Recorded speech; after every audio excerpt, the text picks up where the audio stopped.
Good morning. The Senate Health, Education, Labor, and Pensions Committee will please come to order. Today we are holding a hearing on employment opportunities and challenges for people with disabilities. I'll have an opening statement followed by Senator Burr. We will then introduce our witnesses. After the witnesses give their testimony, senators will each have 5 minutes for a round of questions.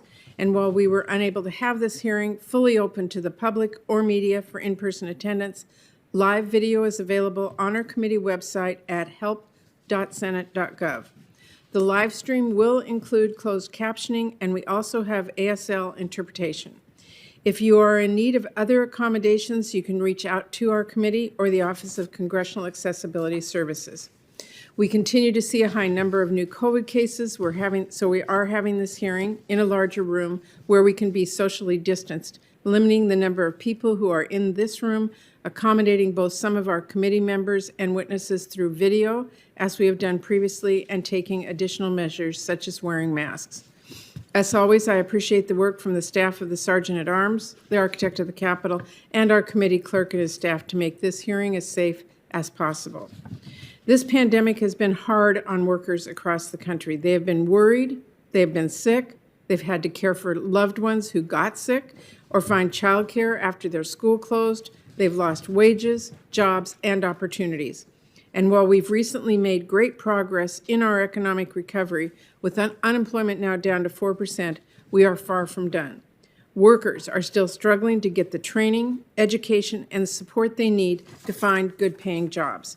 And for workers with disabilities, these challenges have been even greater. Some people with disabilities are at even higher risk of severe COVID and are overrepresented in essential jobs that put them at higher risk of exposure. And in the aftermath of this pandemic, workers with disabilities aren't just grappling with lost wages, job loss, and long-term unemployment. They are still facing long-standing barriers to joining the workforce, participating in their communities, and obtaining economic self-sufficiency. Barriers like ableism, damaging low and false expectations about what they can accomplish, and discrimination in the hiring process. In 2020, disability discrimination was the basis for more than 1/3 of all charges filed with the Equal Employment Opportunity Commission. Barriers like inaccessible workplaces, whether that's the result of a lack of physical accessibility or challenges accessing digital information and assistive technology. And barriers like unacceptable pay discrimination. People with disabilities are paid 87 cents on the dollar compared to workers without disabilities, and that's not even accounting for workers who are paid sub-minimum wages. These barriers add up to a devastating effect. The poverty rate for people with disabilities is a whopping 26%. That is unacceptable.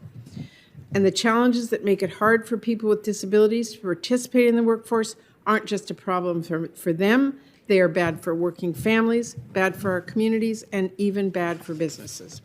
At the same time, our economy is growing and demand for workers is high. There are millions of working-age people in our country who have a disability and want to participate in our economy, be financially independent, and get a good job. But almost half of them report facing a barrier to employment.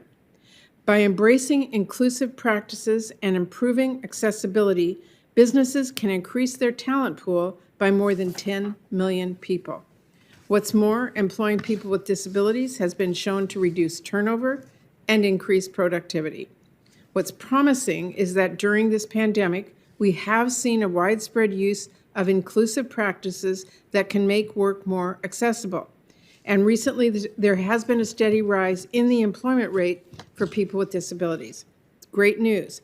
So we need to act on the lessons of this pandemic if we want to ensure that recent progress is a foundation for lasting change.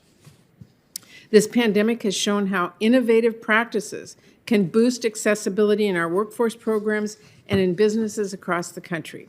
Flexible scheduling has helped workers with disabilities and chronic illnesses adjust their work hours in order to take care of their needs.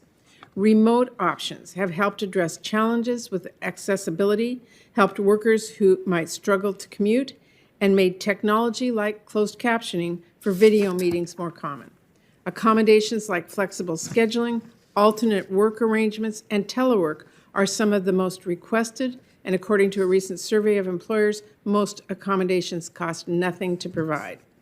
This is progress we should be building on, and where we have a history of bipartisanship. My friend, the late Senator Johnny Isakson, cared deeply about these issues. I was proud to work with him on this committee to support people with disabilities through legislation like the Workforce Innovation and Opportunity Act. And the spirit of bipartisanship he brought to those issues remains. I know that Senator Hassan, Senator Casey, Senator Cassidy, Senator Collins, and many others remain committed to this work. As is shown by this committee's bipartisan vote last year to advance legislation reauthorizing the Assistive Technology Act, which will help increase access to wheelchair ramps, screen readers, hearing aids, and other assistive technologies that help people live fully in their communities and access, obtain, and maintain employment. I continue to work with my colleagues to get this legislation passed into law, and I hope we can work in a similar bipartisan way on challenges like ending wage discrimination and workplace segregation for workers with disabilities, and providing them with the training and support they need to succeed in competitive, integrated employment. Ernesto, he's a worker with a disability from my home state of Washington, shared with me last year how this kind of support made such a difference in his life. In August, he enrolled in the Basic Food Employment and Training Program, and with the new skills he gained through that program, he quickly managed to get not just one job offer, but two. And Ernesto's experience is just one example of how these programs help people with disabilities get competitive, integrated job opportunities, gain financial independence, and participate more fully in our communities. There are many more people in Washington State and across the country who care about this. Right now, 1 in 4 Americans have a disability, and more workers are identifying as having a disability due to long COVID. It should be obvious that we can't build back stronger and fairer and more accessible if we leave over a quarter of our nation behind. We must do everything we can to include everyone we can in our country's future, instead of returning to a normal that didn't work for so many people in the first place.